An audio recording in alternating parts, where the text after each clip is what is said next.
तो आज का हमारा चैप्टर है स्पेशियल फ्रीक्वेंसी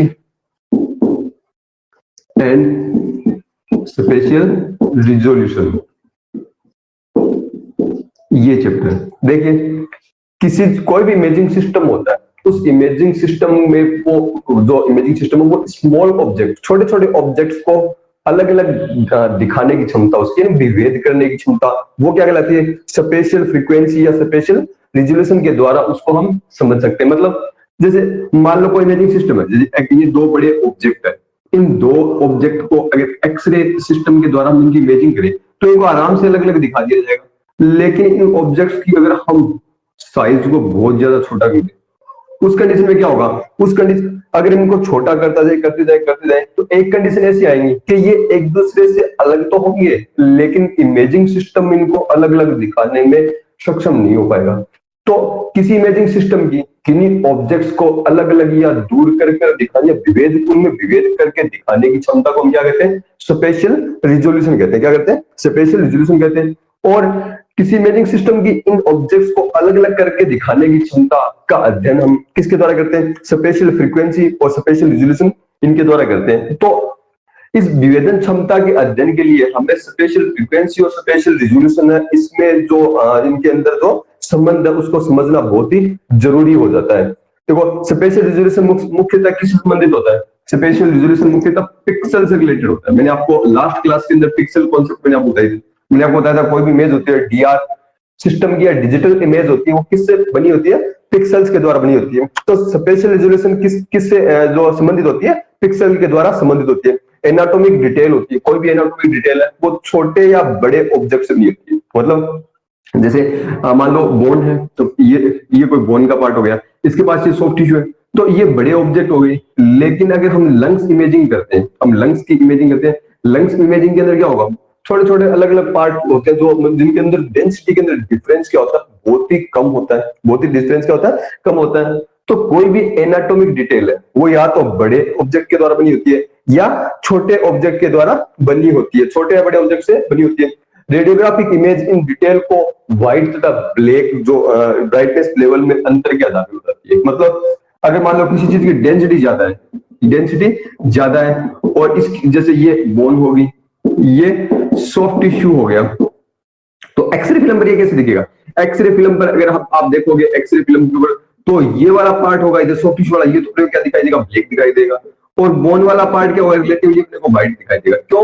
क्योंकि यहाँ पे नंबर ऑफ एक्सरे फोटोन होते हैं, वो नंबर ऑफ एक्सरे फोटोन कम पहुंचते हैं और यहाँ पे नंबर ऑफ एक्सरे फोटोन ज्यादा पहुंचते हैं। क्यों? क्योंकि सॉफ्ट टिश्यू की डेंसिटी होती है वो कम होती है।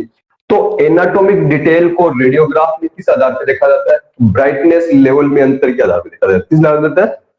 ब्राइटनेस लेवल में अंतर के आधार पर दिखाई देते हैं, जो किस तरह किसके बने होते हैं? ब्लैक एंड व्हाइट लेवल के बने होते हैं। अब देखिए, मान लो दो तरह के ऑब्जेक्ट हैं, स्मॉल ऑब्जेक्ट और लार्ज ऑब्जेक्ट, बड़े ऑब्जेक्ट है। अगर हम इनकी स्पेशियल फ्रीक्वेंसी देखें, तो स्मॉल ऑब्जेक्ट की स्पेशियल फ्रीक्वेंसी क्या होगी? हाई होगी। और लार्ज ऑब्जेक्ट की स्पेशियल फ्रीक्वेंसी क्या होगी? लो होगी। कैसे होगी? मैं भी आपको बताता हूँ। स्मॉल ऑब्जेक्ट या जो हायर स्पेशियल फ्रीक्वेंसी होती है उनकी इमेजिंग करना, जो स्मॉल ऑब्जेक्ट्स होते हैं यानी जिनकी स्पेशियल फ्रीक्वेंसी ज्यादा होती है, उनकी इमेजिंग करना क्या होता है? ज्यादा कठिन होता है। लार्ज ऑब्जेक्ट इनकी स्पेशियल फ्रीक्वेंसी कम होती है, इनकी इमेजिंग करना आसान काम होता है। अब देखिए, स्पेशियल फ्रीक्वेंसी होता है, स्पेशियल फ्रीक्वेंसी को किस आधार पे मापते हैं? लाइन पेयर पर मिलीमीटर के आधार पर मापते हैं। किस आधार पे मापते हैं? लाइन पेयर पर मिलीमीटर के आधार पर। मतलब 1 मिलीमीटर में कितने लाइन पेयर होते हैं? एक उसको हम क्या कहते हैं? स्पेशियल फ्रीक्वेंसी कहते हैं। और इसके लिए जो डिवाइस काम में ली जाती है उसे क्या कहते हैं? उसे रिजोल्यूशन टेस्ट पैटर्न कहते हैं। उसे क्या कहते हैं? रिजोल्यूशन टेस्ट पैटर्न कहते हैं। मैंने अभी बताया आपको, स्मॉल ऑब्जेक्ट होते हैं, स्मॉल ऑब्जेक्ट उनकी स्पेशियल फ्रीक्वेंसी ज्यादा होती है और इनकी इमेजिंग कठिन होती है। लार्ज ऑब्जेक्ट की स्पेशियल फ्रीक्वेंसी लो होती है और इनकी इमेजिंग क्या होती है? इजी होती है। कैसे होती है? इसको हम जो टेस्ट पैटर्न इसके आधार पर देख सकते हैं। ये क्या होता है? एक रिजोल्यूशन टेस्ट पैटर्न कहते हैं। इस रिजोल्यूशन टेस्ट पैटर्न पर क्या होता है? देखिए, इस तरह से इसके ऊपर ब्लॉक्स बने होते हैं। इस तरह क्या होते हैं? ये ब्लॉक्स हो गया, ये बड़ा ब्लॉक हो गया और ये छोटा हो गया। मान लो इसकी चौड़ाई 1 मिलीमीटर है, इसकी भी क्या है 1 मिलीमीटर। ये क्या हो, एक लाइन पेयर हो गई, यानी एक लाइन के अंदर कितने पेयर हो गए, 2 पेयर हो गए। एक दो मतलब डार्क है ज्यादा डेंसिटी का, दूसरा कम डेंसिटी का है। इसके बाद क्या होते हैं, छोटे पैटर्न बने होते हैं इस तरह के।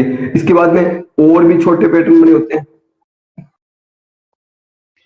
इसके बाद और भी छोटे पैटर्न बने होते हैं इस तरह से। तो ये क्या कहलाता है, रेजोल्यूशन टेस्ट पैटर्न कहलाता है। ज्यादा चौड़ी लाइन है, ज्यादा बड़ी है, इसमें कम और कम, यानी इनकी लाइंस की जो पेयर है, यानी डेंसिटी, ज्यादा डेंसिटी कम डेंसिटी की, इनके बीच की डिस्टेंस और इनकी थिकनेस को क्या करते हैं, कम करते जाते हैं। तो इसको तो रेडियोग्राफी इमेजिंग के अंदर ज्यादा आसानी से दिखाई देगा, ज्यादा अच्छी से इमेजिंग हो जाएगी, इसकी भी अच्छी से इसकी हो जाएगी।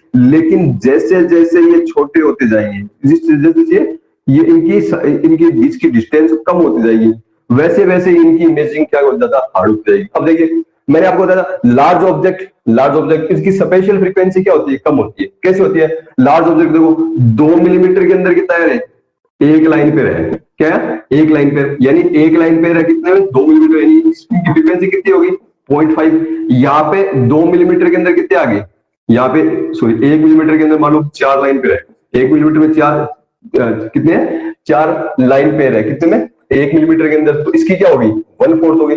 तो जैसे जैसे इनकी साइज बढ़ रही है, इनकी स्पेशल फ्रीक्वेंसी बढ़ती जाती है और इनकी इमेजिंग ज्यादा हार्ड होती है। इमेजिंग क्या होती है, ज्यादा हार्ड होती जाती है। कैसे, बड़े ऑब्जेक्ट है उनकी तो आसानी से भेद हो जाएगी, उनको तो अलग अलग विभेद हो जाएगा उनका, लेकिन छोटे ऑब्जेक्ट है उनकी इमेजिंग आसानी से कैसे नहीं, उनकी कैसे होगी।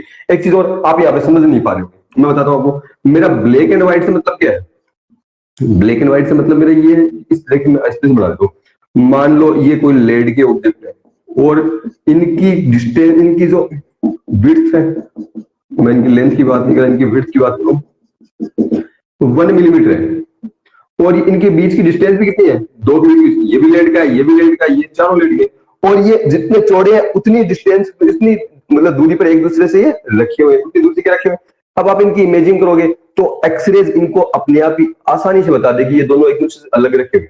लेकिन अगर हम इनको पास लाते जाए एक ऐसी डिस्टेंस पे ले आए जहां पे अपनी आंखों से क्या हो, अपने को दूर दूर दिखे।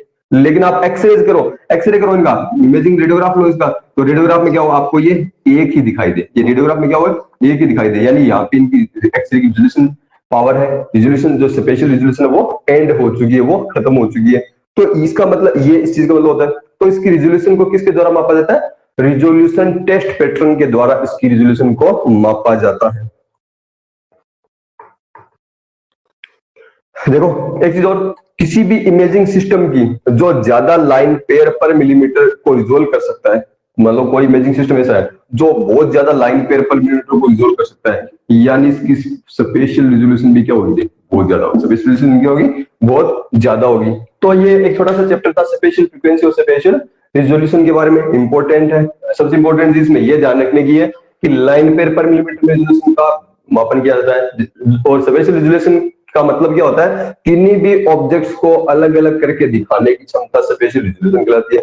स्पेशल फ्रीक्वेंसी का मापन किस किया जाता है, लाइन फ्रीक्वेंसी, लाइन पेयर पर मिलीमीटर में किया जाता है। लाइन पेयर नाम क्यों दिया हुआ इसमें, लाइन पेयर यानी क्योंकि इसके अंदर हम एक पूरा जोड़ा लेते हैं। अगर जैसे ये एक लेड का ऑब्जेक्ट हो गया, इसमें ब्लैंक स्पेस, तो ये यहां से लेके यहां तक का ये पूरा ये क्या कहलाएगा, लाइन पेयर कहलाएगा, एक जोड़ा कहलाएगा इसके अंदर, जिसमें लेड पैटर्न भी है और इसका ब्लैंक स्पेस भी है। ये हो गया।